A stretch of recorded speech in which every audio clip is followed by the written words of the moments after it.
name's Jason Brooks with eMortgage Management, the Vice President. And I wanted to put a little video together today to speak a little bit about forbearance. You know, forbearance means a lot of different things, and you know, the actual definition of forbearance is very simple. It's essentially the action of refraining from exercising a legal right, especially enforcing the payment of a debt.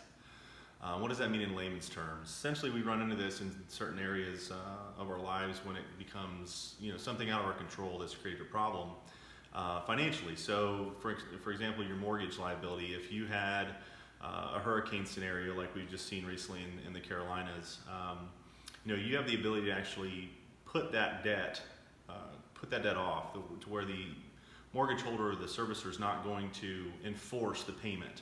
However, what that really means, and a lot of people misunderstand this quite a bit, I get this question a lot, that doesn't mean that you're skipping those payments and or moving those payments to the end of your term. What's actually happening is you're not being enforced to make the payments during their due dates. However, once the forbearance period is over, all of those payments are due.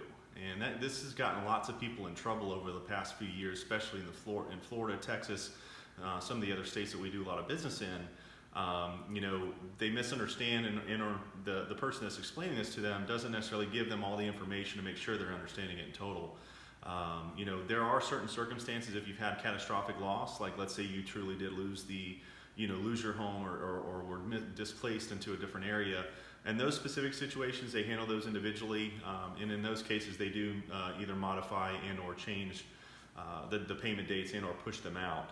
But that's not for everybody. So in a situation where you lost some power, maybe you were out of work for a few days, whatever the case may be, that's not going to be a scenario where using forbearance to skip payments indefinitely is going to work out to your benefit. So just something to think about as you're, you know, if you're contacting your creditors or contacting your mortgage servicer to specifically ask if you can postpone payments.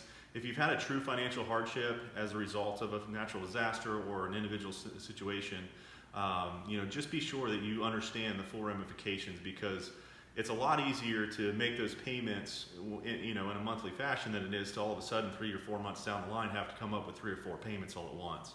And that is something, unfortunately, that is, you know, that does happen quite a bit. So, you know, public service announcement. I hope that, you know, helps explain some things, and see you soon.